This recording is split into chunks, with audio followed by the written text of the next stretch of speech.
안녕하세요. 장하명입니다. 금요살록으로는 새해 첫 시간입니다. 그죠? 네. 새해 복 많이 받으시고. 네, 새해 복 많이 받으십시오. 금년에도 아주 알차게 수다 떨어봅시다. 네. 오늘은 정치 얘기 좀 해보겠는데 요즘 정치권 이슈 가운데 하나가 바로 유튜브입니다. 네. 저희 방송도 지금 유튜브 생중계합니다마는 네. 뭐 알릴레오, 고칠레오, 홍카콜라 뭐 이런 것들이 등장하면서 정치인들의 유튜브 정치 네. 이런 것들이 요즘 아주 화제예요. 좀 보셨어요? 저 알릴레오랑 그 TV 홍카콜라 봤습니다. 둘 다 봤어요? 네, 둘 다 봤습니다. 구독 버튼도 눌렀어요? 아니, 둘 다 구독하지는 않아요. 저도 구독은 안 합니다. 이태광 교수도 봤어요? 네, 저는 계속 봤죠. 어. 사실 뭐 금방 말씀하신 그 정치인들도 많은데 최근에 문화계 인사들도 많이 들어오셨어요. 네, 네. 황교익 씨 같은 경우도 지금 황교익 TV를 만들고 있고 예. 각자 지금 개인 TV를 전부 다 지금 유튜브에 개설하고 있죠. 요새 유튜브가 대세인 건 확실한가 봐요. 뭐 몇천만 명이 본다고 하니까. 네. 작년 6월로 순간 접속자 수가 2,500만 명입니다. 순간. 예. 어. 그러니까 이게 이제 물론 뭐 체류하는 시간 이런 거 치면 더 많을 수가 있는데 네. 순간 접속이 6월 달에 2,500만이 지금 더 많겠죠. 그 한국인 중에서 그렇단 말입니까? 네, 한국인들. 전 국민 2명 중에 한 명이 예, 그 전 순간 국민의 유튜브 절반이 보셨습니까? 이것도 지난 6월 달 통계예요. 지금 제가 볼 땐 더 많아졌다고 저는 생각을 하고 예. 그래서 이제 정치인들이 움직인 거죠. 예. 유튜브로 오기로 결심한 거고 예. 저는 뭐 장기적으로 보면 올해가 아마 유튜브 대전이 벌어지지 않을까. 그러니까 팟캐스트에 계시던 분들이 지금 대거 유튜브로 올 것이다. 저는 예상을 하죠. 또 유튜브에서 구독자 늘어나고 많이 보고 그러면 돈도 된다잖아요. 네. 사실 돈이 많이 됩니다. 그러니까요. 직접 수입이 가장 나오는 그러니까 팟캐스트만 해도 이제 그렇지 않잖아요, 그죠? 일단 바로 나눠주진 않잖아요, 그죠? 근데 유튜브는 바로 입금이 되니까. 책을 크죠, 좀 이게. 그렇게 읽어주시면 좋을 텐데 10분의 1만 읽어주셔도 좋을 텐데. 네. 근데 이건 뭐 각자 이름을 딴 무슨 TV라고 하지만 뭐 아무런 심의나 뭐 규제를 잘 받지 않기 네. 때문에 네. 물론 뭐 심각한 명예훼손 이런 게 되면 나중에 형사사건화 될 수도 있지만 이게 뭐 소위 가짜 뉴스의 무슨 유통 경로가 된다 뭐 이런 우려도 또 사실 있는 것 맞잖아요. 그렇죠. 이제 팟캐스트도 마찬가지인데요. 그것은 일단 제가 유튜브가 왜 인기를 끄냐를 생각해 보면 일단 우리가 그 공중파 같은 곳에서 볼 수 없는 그런 내용들을 볼 수가 있죠. 물론 여러 가지 이제 정보를 전달하는 측면들 이 상대적으로 좀 조회수가 높아요. 하지만 어쨌든 뭐 말씀하셨던 방송 규제를 받지 않는 내용들도 얼마든지 볼 수 있기 때문에 예. 그런 것도 유튜브 이용에 굉장히 큰 기여를 하고 있다 이렇게 말할 수 있죠. 근데 우려점도 되는 점도 있지 않느냐 그겁니다. 한때 그 야구 중계를 이제 아마추어 팬들이 아예 편파 중계라는 그 맞아요. 이름으로 네. 하니까 그 팬들이 많이 몰리더라고요. 예. 근데 약간 요즘 이제 유튜브 방송들이 그런 것 같아요. 기존의 어떤 제도에서도 완전히 벗어나 있고 뭐 방송 심의 규정 이런 데서도 좀 벗어나 있고 그러니까. 그리고 만드는데 큰 비용 안 들고 일단 열성 지지팬을 확보해서 몸집을 키우는 전략이니까 정치인들 입장에서는 뭐 이거보다 좋은 게 없을 것 같습니다. 노골적으로 편파적인 정치 방송을 해도 되는 거니까. 네. 오히려 근데 할 수는 노골적으로 있는데 할수록 이제 과연 이제 얼마나 많은 구독자를 확보할지는 알 수가 없죠. 네. 근데 일단 그 보수 정치인들이 빨리 유튜브로 들어오게 된 계기가 지난 이제 역시 이것도 통계인데요. 50대 이상 이용자가 20, 30대보다 높다라는 건 통계가 나왔어요. 유튜브 이용자가. 예, 유튜브 이용자. 근데 이제 그분들이 주로 사용하시는 컨텐츠가 정치 컨텐츠가 아니었고 그 당시에 노래였습니다. 노래나 이제 공연 이런 예, 것들이 예. 많았고요. 그래서 이제 유튜브가 과연 이제 팟캐스트나 이런 그 다른 어떤 매체들처럼 말씀하신 것처럼 충성 이제 그 시청자를 많이 확보할 것인가는 좀 두고 봐야 된다 생각이 들고 말씀하셨던 가짜 뉴스 문제는 사실 꼭 유튜브만은 아니고 지금 팟캐스트도 그렇고 굉장히 저는 심각하다 보긴 봐요. 그러니까요. 네. 그리고 이게 또 유튜브 방송이 또 활성화되면 말씀하셨던 것처럼 이 유튜브의 기능 중에 하나가 푸시업 기능이 있어요. 그러니까 본인이 어떤 특정한 콘텐츠를 소비하면 그 유사한 콘텐츠를 같이 추천을 해줍니다. 계속 뜨죠. 그래서 제가 보는 것과 지금 장강면 작가가 보는 콘텐츠가 달라요. 그러니까 똑같은 네. 유튜브를 보지만 예. 이랬을 경우에 이제 말씀하셨던 것처럼 가짜 뉴스가 계속 재생산되고 예. 그걸 사실로 믿을 수 있는 어떤 그런 확률이 훨씬 높아진다고 말할 수가 있죠. 확증 편향을 점점 키우는 훨씬 거지. 강하게 만들 수 있는 거죠. 확증 편향. 네. 참 이런 면이 그 여론의 양극화라고 하는 면에서는 좀 우려되는 대목도 있지만 네. 어쩌겠어요. 지금 시대적 추세가 그런 걸 네. 막을 수는 없을 것 같고 오늘 뭐 이 얘기를 하려고 두 분을 모셨던 건 아니고 자연스럽게 이제 오늘 진짜 나눌 주제로 넘어가기 위해서 유튜브 하면 이제 또 알릴레오 고칠레오의 유시민 이사장을 안 떠올릴 수가 없고 네. 유시민 이사장이 다음번 대선 나가느냐 안 나가느냐를 가지고 여론조사까지 하고 네. 고칠레오의 제1회를 자기는 안 나간다는 걸로 방송을 할 정도까지 지금 돼 있는 네. 두 분은 진짜 유시민 이사장이 나갈 거라고 봐요? 안 나갈 거라고 봐요? 저는 일단 알 수 없다고 생각합니다. 알 수 없다? 저는 뭐 개인적으로는 그분이 안 나갈 거라고 생각은 하는데요. 어허. 근데 이제 그분이 아무리 그렇게 말씀을 하셔도 뭐 자기 마음속을 뭐 열어보일 수는 없는 거잖아요. 그런 것도 있고 또 한국 국민들도 유권자들도 어떤 정치인이 나 정치 안 하겠다 이 말을 그렇게 뭐 신뢰하는 것 같지 않습니다. 그 약속을 번복한 사람도 많고 네. 안 할 것처럼 안 할 것처럼 하다가 뛰어든 사람도 하도 많아가지고 뭐 그리고 또 뭐 기대도 있겠죠. 뭐 예. 본인이 아무리 안 한다 그래도 해줬으면 좋겠다는 그런 지지층도 있고. 유시민 이사장 출마 여부도 오늘의 쟁점은 아니고 네. 오늘의 진짜 쟁점은 바로 이겁니다. 오늘이 지금 2019년 1월인데 네. 다음 대통령 선거는 2022년 5월이에요. 그렇죠. 지금 3년 4개월이나 남았거든요. 다시 말하면 지금 대통령 임기 시작한 지 1년 반밖에 안 됐다는 얘기입니다. 네. 그런데 우리 언론이나 이런 데서는 다음번 대선 주자 지지도 조사를 벌써 오래전부터 하고 계속 화제가 되고 논란이 되고 이 현상을 여러분 어떻게 보시는지 그게 이제 오늘의 진짜 주제입니다. 이 분명히 좀 좋은 현상은 아니지 않습니까? 그렇죠. 현재 권력이 아직 할 일이 많은데 계속 뭐 미래 권력 얘기를 하고 있고 지금 할 수 있는 일 얘기 안 하고 뭐 3년 뒤에 대선에 누가 나올 것인가 그때 뭐 누가 될 것인가 이런 얘기한다는 건 좀 비정상적인 것 같고요. 그리고 솔직히 제 느낌은 지금 조사하는 거 있잖아요. 별로 의미 없어요. 그렇죠.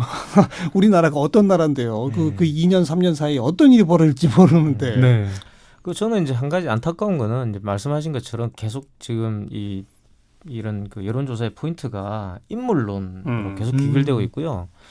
사실 뭐 지금 현재 정부와 관련돼서 예를 들어서 정책 문제나 이런 데서 정책적인 어떤 그런 것을 조명하는 여론조사를 한다 이런 거 충분히 할 수 있다고 저는 생각을 해요. 해야죠, 한국 그건. 일단 해야 뭐 되고. 대통령 직선제고 예. 대통령 중심제이기 때문에 자기 대통령이 이런 정책을 추진하는 데 얼마나 이제 적합한가 이런 걸 검증할 필요는 있다고 봐요. 한데 지금은 그런 건 싹 실종돼 버리고 왜 이걸 하는지를 알 수 없게 그냥 유시민 씨가 대통령 나올까 말까 이런 것만 하고 있단 말이에요. 그러니까 그러니까 엔터테인먼트가 돼버린 거죠. 그러니까. 그게 좀 뭐 인간적으로 흥미를 끌기도 하고 어떤 저는 개인적으로 유시민 씨가 엔터테인먼트 대통령을 요소이기도 못할 이유가 뭐가 있습니까? 저는 유시민 씨를 뭐 정치적으로 지지하진 않지만 아니 개인적으로- 본인이 안 하겠다는데 왜? 아니 그러니까 제 말은 그러니까 한국당 같은 경우 마치 뭐 그렇게 말을 하는 것 자체가 잘못된 것처럼 지금 분위기를 몰아가고 있는데 뭐 대한민국 국민이 얼마나 할 수 있는 장강민 작가도 출마할 수 있는 거 아니겠어요? 그 자체는 저는 문제가 전혀 없다고 봐요. 근데 좌우가 외국 다른 나라도 이렇게 대선 한 3년 이상 남았는데 일찍 이렇게 여론조사 막 계속 관심 갖고 이럽니까? 여론조사 자체는 하더라고요. 그러니까 미국이 아마 2020년 대선일 텐데 작년에 뭐 여론조사를 하는 걸 봤습니다. 뭐 후보에 오프라 윈프리를 넣기도 하고 뭐 영화배우 드웨인 존슨을 넣기도 하고 하는 건 봤는데 예. 저는 똑같이 그렇게 여론조사를 해도 두 나라에서 그 여론조사가 소비되는 방식이 좀 다르다고 생각해요. 어떻게 달라요?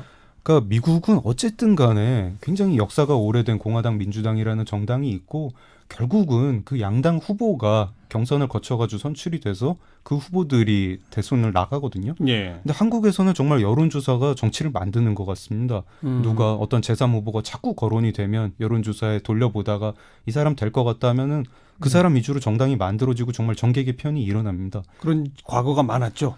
매 대선 때마다 제3 후보가 나와가지고 제3 후보가 나와서 그 제3 후보가 당선은 안 됐는데 네. 당은 하나 만들었고 그렇죠. 뭔가 주요 변수가 됐었습니다. 예. 그러니까 그게 오히려 정당 정치에도 영향을 미쳐서 한국 정당들이 그때마다 굉장히 굴곡 심하고 대체로 뭐 그렇게 역사가 다 오래 못 갔죠. 10년 넘은 당이 있었던가요? 그러니까 우리는 정당이 이제 안 중요하기 때문에 결국 인물론으로 저는 귀결되는 것 같고요. 금방 말씀하신 것처럼 미국 같은 경우는 이제 그 각 당의 대선 후보에 대한 여론조사를 하는 거죠. 누가 네. 대통령이 된다기보다는 그래서 각 당의 대선 후보가 누가 나올까를 가지고서 이제 여론조사를 하는 것이고 예. 그래서 이제 그렇게 되면 훨씬 우리보다는 더 이제 그런 정책적 비교라든가 이런 걸 할 그런 그 여지들이 굉장히 많이 있는 거죠. 근데 우리는 이제 이게 안 되니까 말씀하신 것처럼 그냥 인물이 한 분 나오면 그분이 비전을 제시하고 네. 그게 따라서 막 그 국회의원들이 또 이합집산을 막 하고 정당을 막 만들어 버리고 이러니까 뭐 정신이 없는 것 같아요. 그냥 그런 것들은 정말 좀 지양해야 되지 않을까 언론들이. 근데 어쨌든 두 분이 공통으로 지적한 건 우리 정치는 정당 기반의 정치라기보다 인물 중심의 네. 정치라는 특성이 너무 강해서 그렇다. 그렇죠. 네. 이게 하나의 포인트고. 네. 저는 아까 교수님 말씀하신 거에도 굉장히 동의를 하는데 예를 들어가지고 여론조사를 우리가 늘 왜 꼭 대선 후보 여론조사를 해야 되느냐, 차기 주자 여론조사를 왜 하느냐, 꼭 국정 수행 지지도 이 두 가지가 계속 이제 여론조사의 우리 여론조사의 핵심인데 네. 정책을 가지고도 할 수 있지 않느냐 하면은 하긴 합니다. 하긴 하는데 정책 여론조사 별 그렇게 의미가 그게 영향력을 발휘하는 것 같지도 않고 또 사람들이 또 관심이 없어요. 어떻게 보면은 한편으로 이제 유권자들의 정치 의식 문제이기도 한데 예를 들어서 연동형 비례대표제 이 굉장히 큰 정책 이슈였는데 네. 그거를 뭐 이렇게 여론조사를 하면 의견이 뭐 뚜렷하게 거기에 뭐 공부가 많이 돼 있을까 이런 생각도 들고요. 그러니까 여론조사를 해야 될 것이 있고 여론조사를 안 해야 될 것이 있는데 그 여론조사를 안 해야 될 걸 해가지고 지금 낭패를 보고 있는 게 브렉시트잖아요. 네. 지금 제가 얼마 전에 영국 갔다 왔는데 난리예요 지금. 그러니까 음. 사고가 터진 거죠. 그러니까 네, 네. 사실 뭐 정쟁을 하다가 카메론 그 당시 이제 수상입니다, 그죠? 수상이 그걸 내걸었다가 공약으로 내걸었다가 낭패를 보게 된 거예요, 그러니까 이런 것들을 잘 이제 조정하는 게 정치일 텐데.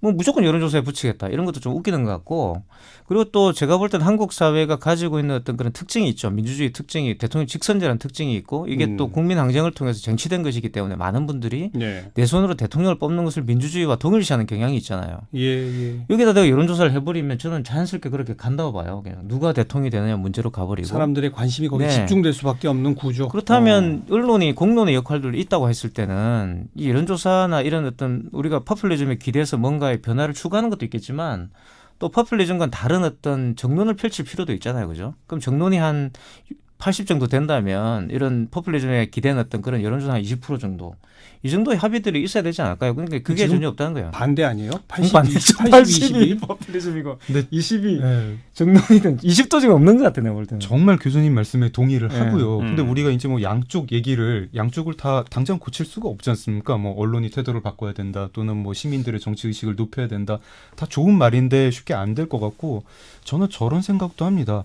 한국 사람들이 이제 정치에 굉장히 관심이 많고 정치에 참여를 어떻게든 하고 싶어 하는데 예. 그 방법이 대권 이거 말고 없는 것 같아요. 이거는 그렇죠. 한국의 모든 사회, 정치 사회가 전부 다 대선 중심으로 돌아가기 때문 아닌가, 중앙 정치 중심으로 돌아가기 때문 아닌가.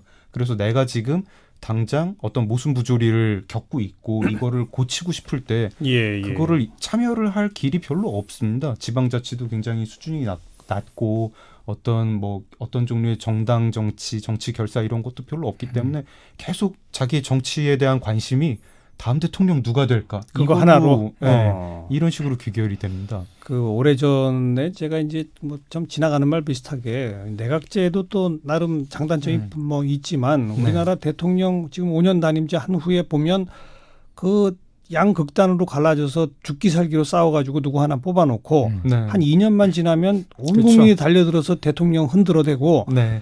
이거 좀 문제 있잖아. 이거 좀 앞으로 좀 바꿔야 되지 않겠어 그랬더니 어떤 후배가 뭐라는 줄 알아요? 우리 대통령 그 뽑는 게 국민 스포츠인데 왜 그러십니까? 이러더라고요. 굉장히 날카로운 맞는 말씀이기도 합니다. 하지만 이제 그게 사실 개선이 안 되는 게 악순환인데요. 그러니까 이제 이거는 사실 대통령만 그런 게 아니라 지방자치단체장들도 마찬가지예요. 네. 되면은 이분들이 그 자기 기간 동안에 뭔가 업적을 남기려고 그러잖아요. 그러면 이제 중앙에서 결국 그 이 예산을 땡겨 와가지고 네. 업적을 남기는 분들이 또 훌륭한 또 정치인으로 또 대접을 받기 때문에 그 지방자치단체장이 업적을 쌓아서 이제 대권에 도전하는 이런 무슨 루트가 생겨버린 거죠. 지금. 그렇죠. 그래서 물론 이걸 가장 앞서 실천하신 분이 이제 이명박 대통령이 전 대통령이잖아요. 그러니까 이런 것들이 굉장히 저는 악순환을 계속 낳고 있다 이런 생각이 들어요. 그러니까 사실 네. 대통령제에서 대통령 임기 말에 레임덕 생기고 모든 불만이 그 사람 개인 책임인 것처럼 쏠리는 거는 한국뿐 아니라 어느 나라나 똑같은 것 같아요. 근데 한국에서 저는 이게 약간 한국적 좀 특성이 있다고 생각하는 게 헌법 구조하고 좀 관련이 있는 것 같습니다. 헌법 구조? 예. 그러니까 우리가 제왕적 대통령이라는 얘기 많이 예. 하지 않습니까? 예. 근데 한국 대통령이 정말 제왕적 대통령이냐 하면은 반만 그렇습니다. 예를 들어서 행정 기구들을 움직여가지고 누구를 혼내주는 거, 음. 누구를 겁주는 거, 뭐 검찰, 국세청을 움직이는 이런 거에서는 정말 강한 권력을 가지고 있고 네. 입법부라든가 야당하고의 관계는 굉장히 헌법상 이게 협치가 잘 안 되는 구조입니다. 예. 뭘 예. 하려 그래도 국회에서 걸리거나 아니면 야당이 이제 마음 먹고 이걸 못하게 마음 먹으면은 안 되죠. 그 결과적으로 대통령이 할 수 있는 게 임기 초반에 자기 사람 심는 거랑 굉장히 누구 혼내는 거 네. 이런 거에 힘을 아주 잘 발휘할 수 있고 뭔가 제도적으로 개선하는 거는 어렵습니다. 법 바꾸는 거는 네, 법 어렵다는 바꾸는 거죠. 근본적인 개혁을 못 하게 되는 그런 구조라 가지고 저는 이건 좀 헌법을 좀 뜯어 고쳐야 되는 거 아닌가 생각을 합니다. 그러니까 성숙된 민주주의는 네, 다당제를 기초로 한 의원 내각제인 것은 맞아요. 네. 네. 교과서적으로 볼 때 다당제 그 정당의 역사는 좀 길어야 되고 뿌리를 내린 그 각 계급적 이해를 반영하는 정당들이 서로 타협하고 절충해서 절대 다수 의석을 갖는 정당은 없고 그러니까 타협과 절충이 강제되고 그러면서 뭔가 이 법을 좀 조금씩이라도 변화시켜 나가는 그런 내각제적 의회 운영 이게 성숙된 민주주의인 건 맞아요. 그렇죠. 그 예전에 근데 우리 국민들은 별로 안 좋아해요. 그거. 근데 대통령제를 하더라도 하다못해 국회의원 임기랑 대통령 임기만 갖게 해도요. 그래도 국회가 그렇게 5년 내내 정쟁은 아닐 겁니다. 지금은 어떤 선거가 없는 애가 없어요. 네. 선거가 전국 단위 선거가 있으면 그 해에 어떤 정책 논의를 국회랑 행정부랑 하기가 그렇죠. 힘듭니다. 구조적으로 어쩔 수가 없고 내내 싸우고 있고 자기 이제 선거를 나가려면은 그렇군요. 대통령과 각을 세워야 되고. 오늘 좀 이렇게 왜 이렇게 일찍 대선 주자 뭐 저 여론조사 같은 거에 사람들이 집중하고 언론은 왜 이렇게 그런 조사를 많이 하느냐 뭐 이런 얘기를 하다 보니까 아주 진지하게 오늘 수다 떠는 게 아니라 진지한 이 민주주의의 어떤 성숙도에 대한 진단을 네. 했네요. 아, 저희 2019년 리엔장 살롱의 미래가 굉장히 밝았어요. 저는 민주주의는 성숙했다고 생각하는데 절차적 민주주의만 성숙이 된 거죠 지금. 그래서 뭔가 좀 이제 질적인 차원의 그러니까요. 도약이 있어야 되지 않을까 정치 싶은 문화적 거고요. 측면에서의 네. 도약 이런 게 필요하죠. 네, 그래서 단순하게 그냥 인기에 기대는 게 아니라 뭔가 이제 조금 뭐 제가 항상 하는 말이지만 잘 실현 안 되는 것 같아요. 근데 어쨌든 자신들의 정견을 밀고 나가는 그런 정치인을 좀 봤으면 좋겠습니다. 그러니까. 근데 여론조사 결과 보면 재밌어가지고 늘 보게는 됩니다. 이게 1등 했는지. 또 보기도 쉽잖아요. 네. 항상 이게 거의 뭐 경쟁마다 길게 그래서 길게 안 읽어도 되고 하니까. 네. 그래 뭐 오늘 여기까지 수다 떱시다. 네. 수고하셨어요. 새해 복 많이 받으십시오. 네, 경희대학 이태광 교수 소설가 장강명 씨였어요.